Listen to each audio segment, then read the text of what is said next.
खबर उत्तर प्रदेश के महोबा से है, जहां जनपद में एक बेबस पिता न्याय की तलाश में आमरण अनशन करने को मजबूर हो गया। पीड़ित पिता का आरोप है कि पुलिस प्रशासन के द्वारा कई बार न्याय की गुहार लगाने के बावजूद भी उसे आज तक न्याय नहीं मिल सका। न्याय की फरियाद लगाते हुए उससे तकरीबन 5 साल से अधिक का वक्त गुजर चुका है, लेकिन बावजूद उसके आज तक प्रशासनिक अधिकारियों के कान में जू नहीं रही है, जिसके चलते मोक्ष धाम में आमरण अनशन कर प्रशासनिक अफसरों के खिलाफ रोष जताने के साथ ही न्याय दिलाए जाने की मांग कर रहा है। मामला मुख्यालय के राठ रोड स्थित मोक्ष धाम का है, जहां पर इसी महीने की गुजरी 26 तारीख से एक बेबस पिता के द्वारा आमरण अनशन किया जा रहा है। पीड़ित पिता का आरोप है कि गुजरे 2017 साल में उसके पुत्र को मौत के घाट उतार दिया गया था, जिस पर पुलिस ने विवेचना के दौरान उस हत्या को एक हादसा दिखा दिया और विवेचना खत्म कर दी, जिस पर उसने कई बार अधिकारियों से मुलाकात कर विवेचना दोबारा किए जाने की अपील की थी, लेकिन बावजूद उसके आज तक इस लाचार पिता को पुलिस प्रशासन के द्वारा अब तक न्याय नहीं मिल सका। सूबे के मुखिया योगी आदित्यनाथ से भी इस बेबस पिता ने 4 बार मुलाकात की और अपनी गुहार लगाई, लेकिन हालत यह है कि आज भी वैसे ही है, जिससे परेशान होकर ये बेबस पिता मोक्षधाम में आमरण अनशन करने को मजबूर हो गया। भगवती प्रसाद सोनी की अगर माने तो उन्होंने प्रशासनिक अधिकारियों को खुली चेतावनी देते हुए जल्द से जल्द न्याय दिलाने की मांग की है। उनका कहना है कि अगर जनपद में काबिज अधिकारी उनकी नहीं सुन सकते तो उनकी प्रशासन से लड़ाई अंत समय तक मोक्ष धाम में ही जारी रहेगी। क्या नाम है आपका?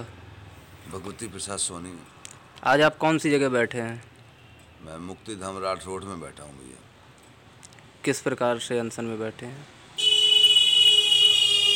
अनशन का करने का मेरा अंश यह है, जो महोबा का पुलिस प्रशासन 5 वर्ष से भ्रष्टाचार में लिप्त है। डबल मर्डर पर आज तक कोई गिरफ्तारी नहीं। मीडिया का माइक लिए घूम रहे हैं महोदय हत्यारे लोग,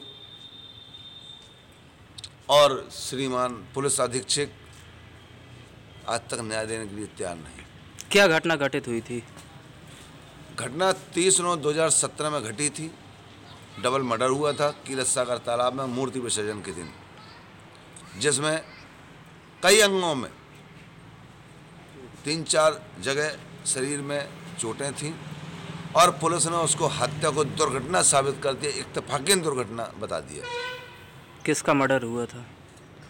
ये मर्डर राहुल सोनी और जितेंद्र अहिरवार।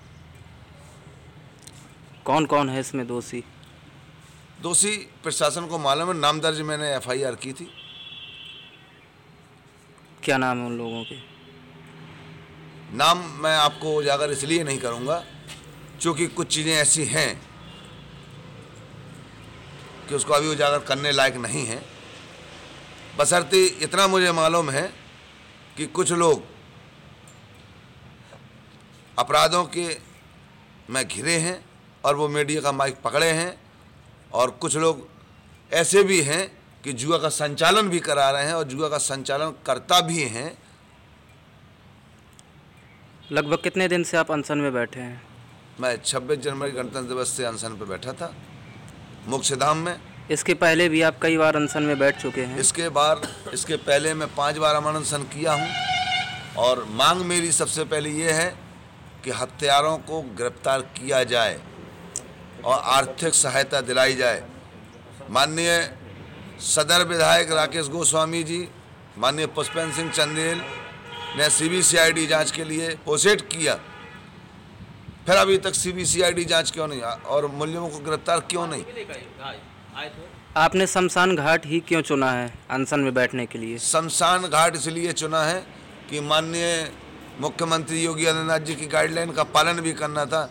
वहाँ नामांकन हो रहे थे, वहाँ कोई बैठने नहीं दे रहा था, और यहाँ हमको शांति मिल रही है। इस बारे में तो हम यही कहेंगे, जब एक समाज सेवी जिसने रात दिन महोबा जनपद में 100 वाहन लेकर के कोरोना काल में रात दिन सेवा की हो, और पेशे से पत्रकार भी हैं, उनको ही न्याय नहीं मिल पा रहा, तो इस आम गरीब आदमी को क्या न्याय मिल पाएगा?